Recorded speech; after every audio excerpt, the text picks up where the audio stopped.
Hi everyone. इस question में हमें एक ए मैट्रिक्स गिवन है, इसका डिटर्मिनेंट गिवन है, बी मैट्रिक्स गिवन है, इसका डिटर्मिनेंट हमें फाइंड करना है। तो देख के अगर हम इसको सॉल्व करने बैठ गए तो बहुत टाइम जाएगा ना एग्जाम में। तो इसको सॉल्व करने में ज़्यादातर कैंडिडेट्स इसको स्किप करते हैं एग्जाम में। तो इसको हम शॉर्ट ट्रिक से कैसे सॉल्व करते हैं, तो डिटर्मिनेंट्स की प्रॉपर्टीज यूज़ करके देखते हैं कैसे करेंगे। पहले हम प्रॉपर्टीज़ को समझने से पहले हम जो ए मैट्रिक्स है ना, इसकी रोज को अगर मैं बोलूँ R1, R2, R3 और R4, तो मैट्रिक्स बी को अगर मैं इसकी टर्म में लिखूँ तो बी की रो 1 ऑफ बी है वो किसके इक्वल है, इसकी रो 3 के, R3। ऐसे ही रो 2 ऑफ बी किसकी इक्वल है, इसकी रो 2 में रो 1 का डबल करके ऐड करा हुआ है। एंड इसकी रो 3 है बी की, वो किसकी इक्वल है, 3 से मल्टीप्लाई करा हुआ रो 1 को। एंड इसकी जो रो 4 है बी की, उसमें रो 4 ऑफ ए, इसमें रो 2 को ऐड करा हुआ, एम प्लस ई ऐसे करा हुआ इसमें।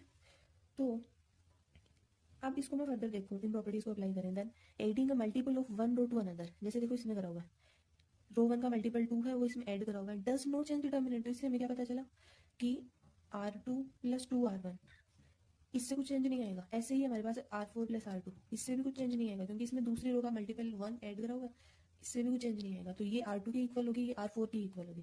और स्वैपिंग रो चेंजेस है ना, अगर रो को हम स्वैप करते हैं तो उससे साइन नेगेटिव या पॉजिटिव चेंज हो जाता है। और रो को अगर 3 से मल्टीप्लाई करा हुआ जैसे इसमें करा, तो पूरा डिटर्मिनेंट ही 3 से मल्टीप्लाई इसमें हो जाता है। तो इससे हमारे पास बी की रोज फाइनली क्या बनेगी, बी की रोज आ जाएगी हमारे पास रो 1 तो R3 है, रो 2 R2 प्लस 2R1, बोल रहे हैं कि इससे कुछ चेंज नहीं होगा डिटर्मिनेंट में, तो ये R2 की R2 ही रहेगी।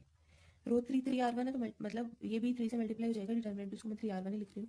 R1 R4 प्लस R2, इसमें ऐड करने से कुछ फर्क नहीं पड़ता, does not change the determinant, तो ये R4 की R4 ही रहेगी। तो इसको मैं थोड़ा सा अरेंज करूँ इसके अकॉर्डिंग करूँ मैं अगर, तो इसमें देखो R2 अपनी जगह है और R4 अपनी जगह है। कहने का मतलब हमें इन दो को स्वैप करना पड़ेगा। तो ये हम कर क्यों रहे हैं, क्योंकि हमें डिटर्मिनेंट ए की वैल्यू पता है, तो हम उसको यूज़ करके डिटर्मिनेंट बी फाइंड करेंगे शॉर्ट में सॉल्व करने के लिए। तो इसको मैं अगर स्वैप करूँ तो 3R1 यहाँ आ जाएगा और R3 यहाँ आ जाएगा। ऐसे कर लेंगे ना डिटर्मिनेंट में, मैं आपको लिख के समझा रही हूँ ये। तो आप डिटर्मिनेंट में इसको अप्लाई करो, then what will we get. So determinant of B equal होगा, और अगर स्वैप होगा तो साइन आएगा माइनस का, तो डिटर्मिनेंट ऑफ बी आ जाएगा, पहले तो ये माइनस वाला साइन आएगा, मल्टीप्लाई रो को 3 से मल्टीप्लाई कर रहे हो तो वो डिटर्मिनेंट को मल्टीप्लाई करने के इक्वल होता है। तो किसी भी रो या कॉलम को जब आप मल्टीप्लाई करते हो किसी भी कांस्टेंट से, तो पूरे डिटर्मिनेंट को मल्टीप्लाई करते हैं। तो ये 3 से मल्टीप्लाई हो गया determinant, multiplied by determinant of A. क्यों, क्योंकि R2 R3 R4 सेम हो गए ना, इससे ये तीनों तो सेम आ गए। R1 में 3 आ रहा था, उससे हमने मल्टीप्लाई कर दिया, इनको स्वैप करा तो ये -1 का साइन आ गया। तो ये हो जाएगा -1 multiply by 3 multiply by determinant, A की वैल्यू होगी 4, दिस इज इक्वल टू -12।